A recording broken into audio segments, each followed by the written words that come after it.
नमस्कार दोस्तों, notification of MP में आपका बहुत बहुत स्वागत है। एम्प्लॉयज सिलेक्शन बोर्ड को जो हम लोग व्यापम के नाम से जानते थे पहले, एमपी एम्प्लॉयज सिलेक्शन बोर्ड हो चुका है अब नाम। इसमें ग्रुप 5 की जो विज्ञप्ति है उसमें किस प्रकार से संशोधन हुआ है, क्या पदों की संख्या बढ़ी है, हम लोग इसी वीडियो में देखते हैं। वीडियो को लाइक कर दीजिएगा और चैनल को सब्सक्राइब कर दीजिएगा दोस्तों, अभी तक आपने नहीं किया है तो। दोस्तों यहाँ पर हम लोग सबसे पहले डिस्कस करते हैं कि किस प्रकार के पद पहले निकले थे और उसमें किस प्रकार का संशोधन हुआ है। दोस्तों सबसे पहले हम लोग देखते हैं यहाँ पर, तो पहले 4792 जो पद हैं वो निकले हुए थे, 4792 पद। लेकिन अभी पदों की संख्या जो बढ़कर हो गई है 4852, यानी कि कुल मिलाकर आप लोग यहाँ पर देख पाएंगे तो अच्छे खासे पद ये हैं, 100 के करीब पद जो है वो बढ़े हैं। तो हम लोग देखते हैं इस वीडियो में किस प्रकार के पद हैं। तो यहाँ पर आप लोग देख पाएंगे कुल पदों का विवरण दिया गया है, तो किस प्रकार के पद जो है वो बढ़े हैं हम लोग यहाँ पर देखते हैं दोस्तों। ये सीधी भर्ती में गांधी चिकित्सा महाविद्यालय भोपाल के अंदर यहाँ पर एनास्थीसिया टेक्नीशियन के 3 पदों की वृद्धि की गई है। यहाँ पर देखिएगा 3 पद निकले हैं। इसमें किस प्रकार पीसीबी से 12th होना, मान्यता प्राप्त संस्थान से एनास्थीसिया टेक्नीशियन का 2 वर्ष का डिप्लोमा होना चाहिए, मध्य प्रदेश सह चिकित्सकीय काउंसिल में उसका जीवित पंजीयन होना चाहिए। एंडोस्कोपी टेक्नीशियन में कुल पदों की संख्या 2 बढ़ी है और इसमें 1 पद अनरिजर्व्ड और 1 पद ओबीसी का दिया गया है। डेंटल हाइजीनिस्ट, यानी कि डेंटल हाइजीनिस्ट का पद है।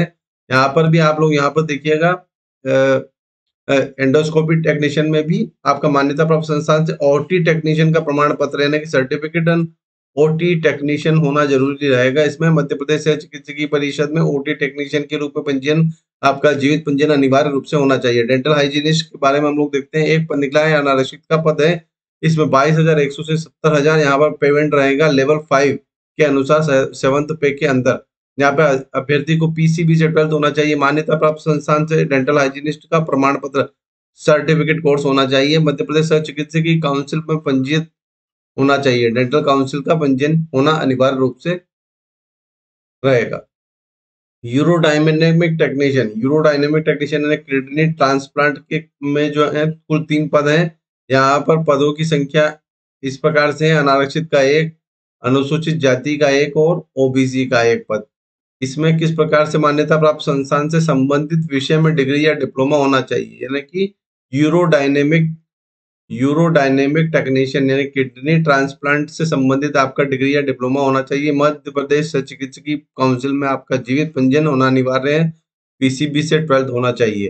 कैथलैब टेक्नीशियन, कैथेटर टेक्नीशियन का यहाँ पर 28,700 से 91,300, अभ्यर्थी ने पीसीबी से 12th किया हो, मान्यता प्राप्त संस्थान से कैथलैब टेक्नीशियन में 2 वर्ष डिप्लोमा लिया हो, चिकित्सकीय परिषद में पैरामेडिकल काउंसिल में आपका जीवित पंजीयन होना चाहिए। फार्मासिस्ट ग्रेड 2 के कुल पदों की संख्या 2 है। इसमें आप गांधी मेडिकल कॉलेज के अंदर देखेंगे ईडब्ल्यूएस श्रेणी के 2 पद हैं ये टोटल। पीसीबी से 12th होना चाहिए, फार्मेसी काउंसिल में आपका जीवित पंजीयन होना चाहिए और फार्मासिस्ट की डिग्री या डिप्लोमा होना चाहिए। तो इस जो 25,300 से 80,500 यहाँ पर लेवल रहेगा। TB and chest disease health visitor में 1 पद निकला है ओबीसी का, क्योंकि 1 पद जो है अनारक्षित का वहां पर फुलफिल्ड कर दिया गया है। तो भारत सरकार के आरएनटीसीपी कार्यक्रम के मापदंडों के अनुसार योग्यता एवं अनुभव इसमें चाहिए रहेगा। 25,300 से 80,500 यहाँ पर वेतन बैंड है। प्रोस्थेटिक एंड ऑर्थोटिक टेक्नीशियन का आप यहाँ पर आप देख लीजिएगा, अभ्यर्थी ने पीसीबी से 12th किया और प्रोस्थेटिक एंड ऑर्थोटिक टेक्नीशियन का डिप्लोमा होना चाहिए। ये ओबीसी का 1 पद यहाँ पर निकला है प्रोस्थेटिक एंड ऑर्थोटिक टेक्नीशियन के लिए। इसी प्रकार director of excellence in pulmonary medicine Netaji Subhash Chandra Bose NSCGM Netaji Subhash Chandra Bose medical college में यहाँ पर पद जो है वो निकला हुआ है।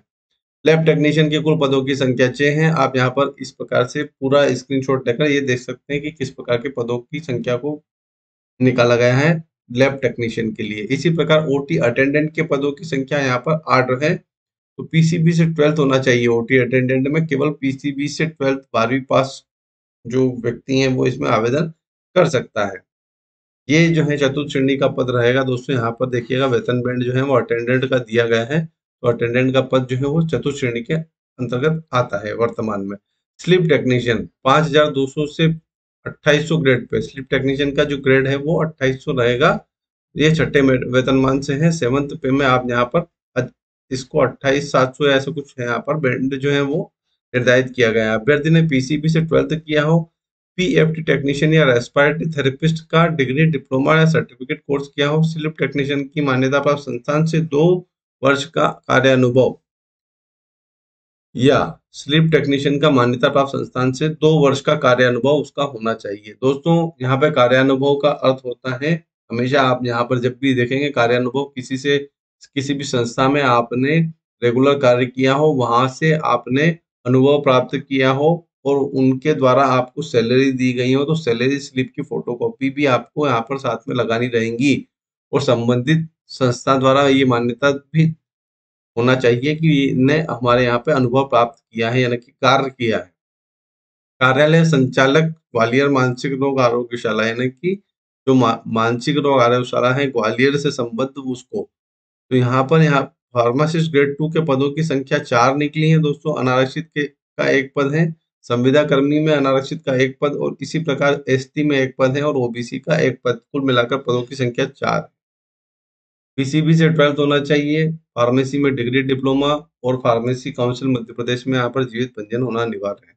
अटल बिहारी वाजपेयी विदिशा में आप यहाँ पर देखेंगे किस प्रकार से डेंटल टेक्नीशियन की कुल पदों की संख्या 2 है, 1 ओबीसी और 1 अनारक्षित का। डेंटल टेक्नीशियन का आपका डिप्लोमा होना चाहिए और मध्य प्रदेश सह चिकित्सकीय परिषद में आपका जीवित पंजीयन होना चाहिए। फार्मासिस्ट ग्रेड 2 के पदों की संख्या 3 है, यहाँ पर आप देख पाएंगे अनारक्षित का 1, अनुसूचित जनजाति का 1 और ओबीसी का 1 पद यहाँ पर निकला है, तो कुल पदों की संख्या 3 है। फिजिक्स, केमिस्ट्री, बायोलॉजी से 12वीं होना चाहिए। फार्मेसी का डिग्री या डिप्लोमा, फार्मेसी में काउंसिल मध्य प्रदेश में आपका जीवित पंजीयन होना चाहिए।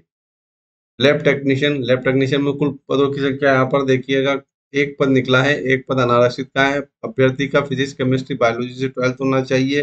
पैथोलॉजी टेक्नीशियन का डीएमएलटी या क्लिनिकल बायोकेमिस्ट्री का डिप्लोमा, माइक्रोबायोलॉजी का डिप्लोमा होना चाहिए। मध्य प्रदेश चिकित्सकीय परिषद में उसका जीवित पंजीयन होना चाहिए। ओटी टेक्नीशियन के कुल पदों की संख्या 1 निकली है, अनारक्षित का 1 पद है, 2800 ग्रेड पे है। पीसीबी से 12th, ओटी टेक्नीशियन का डिग्री या डिप्लोमा या प्रमाण पत्र होना चाहिए। सह चिकित्सकीय परिषद में इसका जीवित पंजीयन होना चाहिए। टेक्नीशियन असिस्टेंट, इसमें पीसीबी से 12th होना चाहिए। टेक्नीशियन असिस्टेंट का डिग्री या डिप्लोमा होना चाहिए, यानी कि किसी भी रूप से टेक्नीशियन के रूप में, मतलब कोई भी आप देख लेंगे, कोई भी विधा है उसके अंदर टेक्नीशियन का डिप्लोमा होना चाहिए इसमें, और सह चिकित्सकीय परिषद में उसका जीवित पंजीयन एज ए टेक्नीशियन होना चाहिए।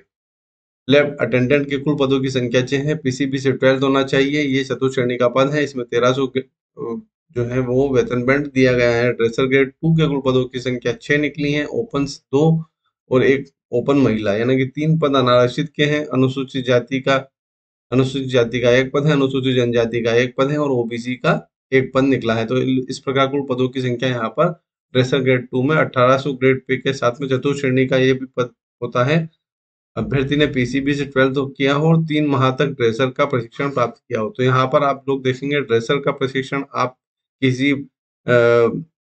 किसी नर्सिंग होम से या फिर किसी बड़े हॉस्पिटल से, प्राइवेट हॉस्पिटल से भी प्राप्त कर सकते हैं, ले सकते हैं दोस्तों। तो ड्रेसर ग्रेड 2 में केवल ये 3 माह के प्रशिक्षण पर बात रुकती है।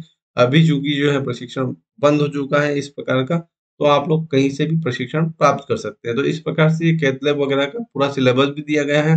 आपको वीडियो पसंद आया तो वीडियो को लाइक कर दिएगा, चैनल को सब्सक्राइब कर दिएगा दोस्तों। जय हिंद।